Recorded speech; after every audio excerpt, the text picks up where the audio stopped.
Doutor Fausto, quanto custa uma cirurgia de estrabismo? Essa é uma pergunta que eu escuto todo dia. Inclusive, agora, fim de tarde, eu acabei de atender o último paciente, justamente um caso de estrabismo, e justamente essa pergunta estava na mesa.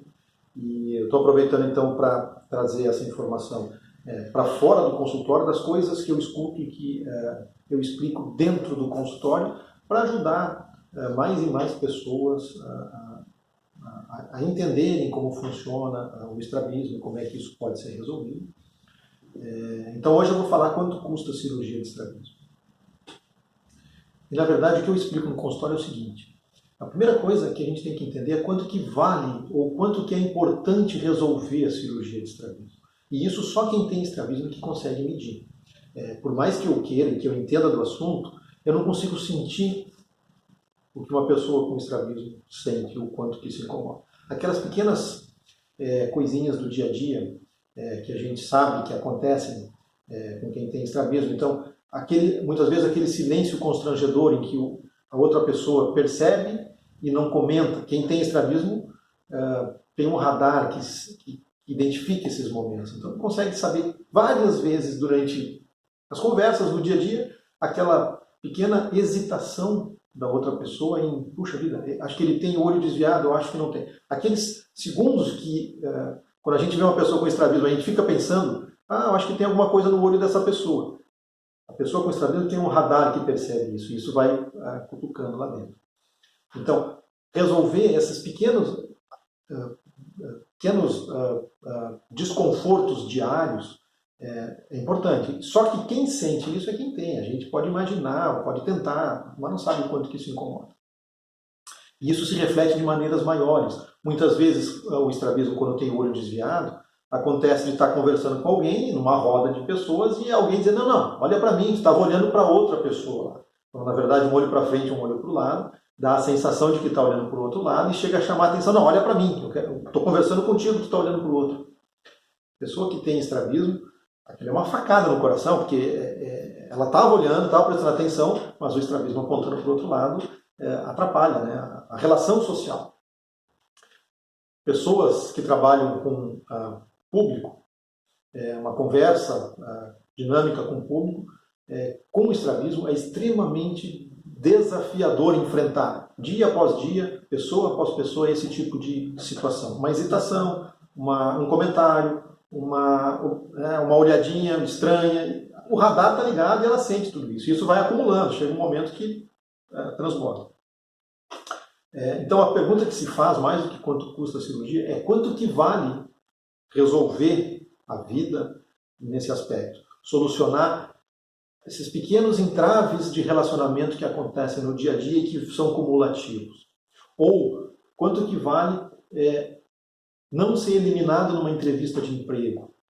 Outro dia atendi uma paciente de 25 anos, estava fazendo um processo seletivo, chegou em terceiro lugar entre os 3 finalistas, e na hora da entrevista com o entrevistador, ela teve que ouvir que ela não tinha o perfil adequado para participar, para ser selecionada.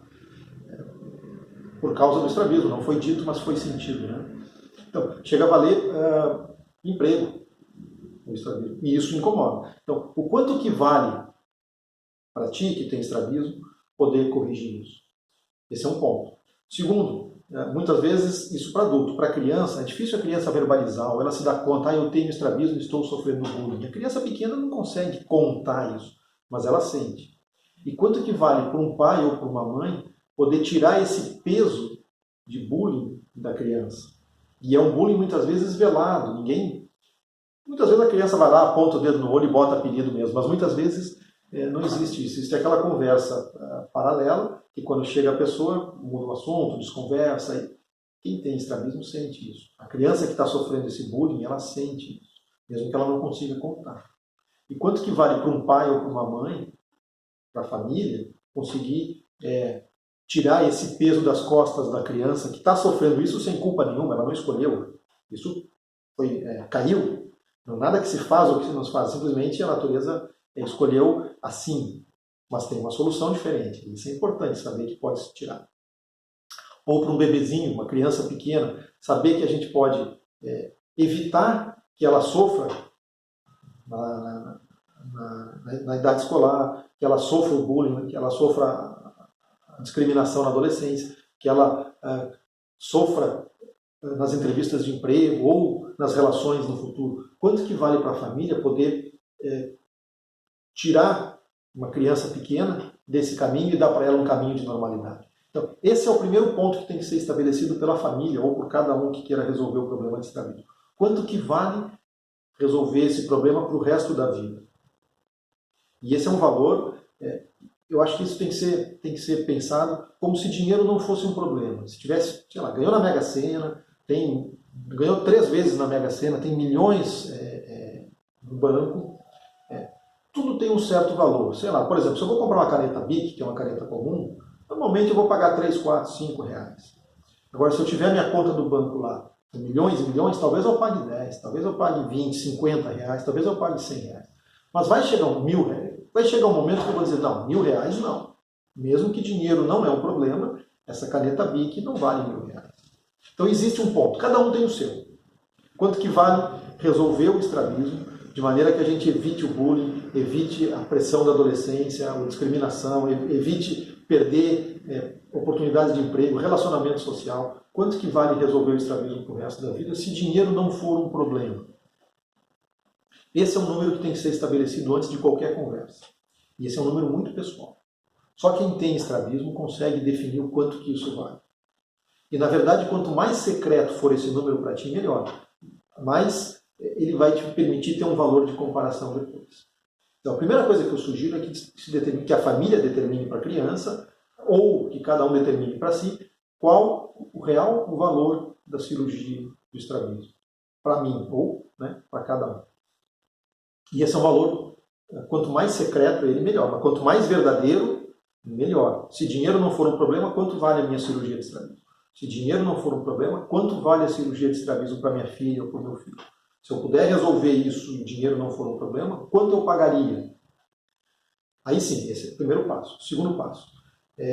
Qualquer valor que for abaixo desse valor estabelecido é um valor justo. Ponto. A questão passa a ser diferente, se ele é justo ou não é justo. Se ele é justo, a questão passa a ser como que é possível se organizar para chegar nesse valor justo. Se você for fazer, nem tudo é preço. Diferente de uma caneta Bic, que se ela tiver com a ponta estragada, eu simplesmente troco por outra igual, a cirurgia de estrabismo, ela é artesanal. Como toda cirurgia, como todo procedimento manual, ela é artesanal. Precisa de um profissional que vai trabalhar delicadamente no olho, ou, na verdade, nos músculos do olho, para que se recupere o alinhamento que estava faltando. Então, essa é muito mais do que o valor de número.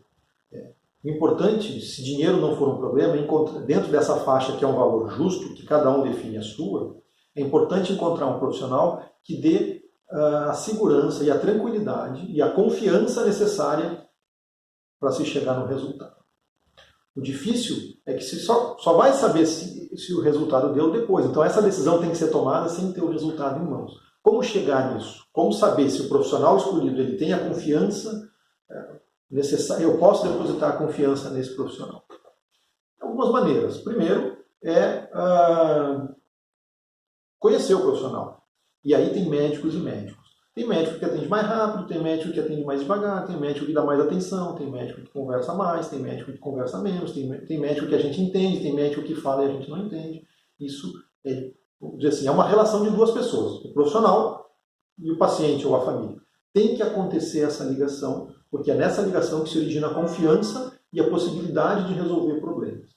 Imagina, por exemplo, que a gente vai fazer um procedimento e não existe essa relação. Ou o profissional não dá a confiança necessária durante a consulta para que a gente confie nele.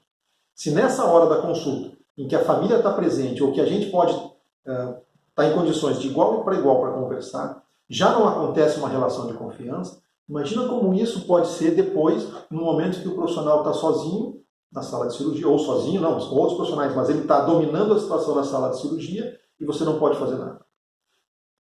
A tendência é que a gente fique muito mais insegura. Nesse momento que a confiança tem que estar a todo vapor. Isso não é possível na hora, tem que ser testado antes. Por isso que a consulta, a avaliação da cirurgia é importante para que se avalie o quanto é possível depositar confiança nesse profissional. Essa é uma maneira de descobrir.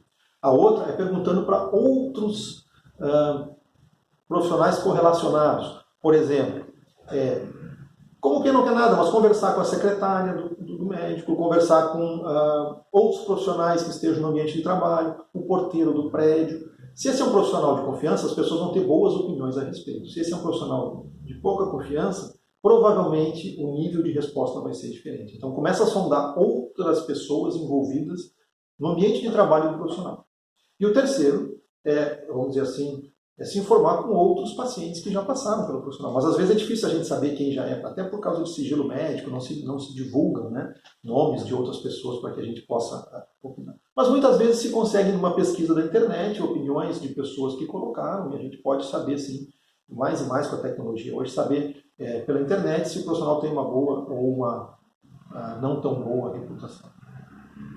Então, basicamente, o que eu recomendo antes de se decidir por um profissional ou outro, ou saber quanto que vale a cirurgia, primeiro, decidir um valor, abaixo do qual um valor limite seria o valor justo, individual de cada um pela cirurgia, e depois encontrar um profissional dentro desse valor justo, individual de cada um, que consiga dar a atenção e a confiança necessária para resolver esse que normalmente é um problema de uma vida.